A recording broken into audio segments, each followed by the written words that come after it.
Hey folks, this is Dusty with Rusty Reels. Alright, today we're working on a Zebco 33 Rhino. This one has some very obvious casting issues, so we'll try to address that today. So on this one, if you look right there, one of the nylon the line catches on the bell has dissolved, disintegrated into, well, crud. So, cleaned it up, and we're going to see if we can't repair this thing. First off, I've got some hole punches, some leather hole punches that we're putting in the, checking the size on that. I need one big and one little. We're going to use a 1 1/4 inch hole punch, and then we're going to use the next second down, which is going to be a 25/32. Now this is a 1/4 inch rubber that I bought off Amazon.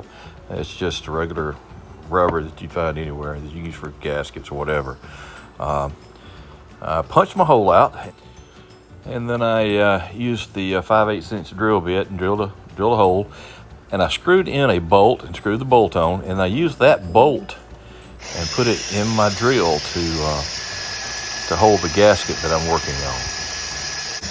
Now this is probably 80 grit sandpaper that I'm running this on, and what we're looking for is a good bevel, just like what the bell housing is. That's what you have to go off of, the angle of the bell housing. Once we got the bevel that we were looking for, we used some fine grit sandpaper and smooth that rubber out a little bit, and then pulled it out of our chuck to be cut with the smaller leather punch, the 25/32 leather punch. It turned out pretty good.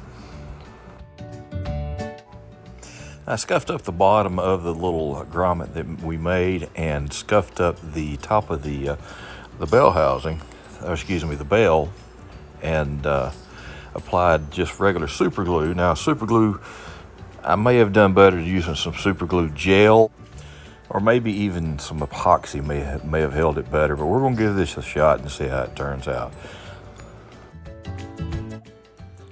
Now, if you do use the super glue, remember there's some moving parts on top of that bell that the grommet is going to sit on top of, so make sure you do not super glue those moving parts.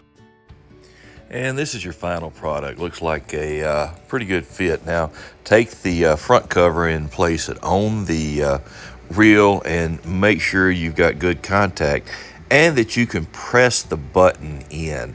That is what holds the line when you cast. So check your button, push, and make sure if you push in the button and cannot turn the reel, then you've made good contact with the inner housing on the front cover. So check that.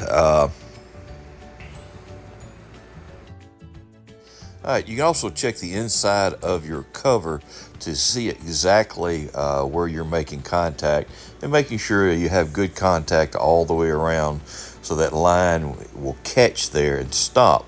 And once you release the bell, once you release the button, your line will cast properly.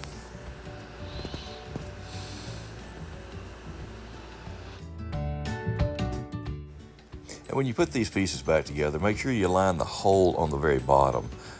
That's for water to drain out of the reel, and keeps the rust to the minimum. So make sure that hole is on the bottom, and you have your actual writing, your actual stuff on top. So, in my old reel restoration, I've taken something used and discarded, sometimes useless, and have tried to restore it and make it new and useful. Old reels represent a life of searching, casting, and most of the time coming up empty. Real restoration begins when Jesus steps into your life. He brings purpose, healing, and a new direction. Just as he called fishermen to follow him, he invites us to leave behind the old and be made new in him. Hey, thanks for your time and everything you do. Good fishing.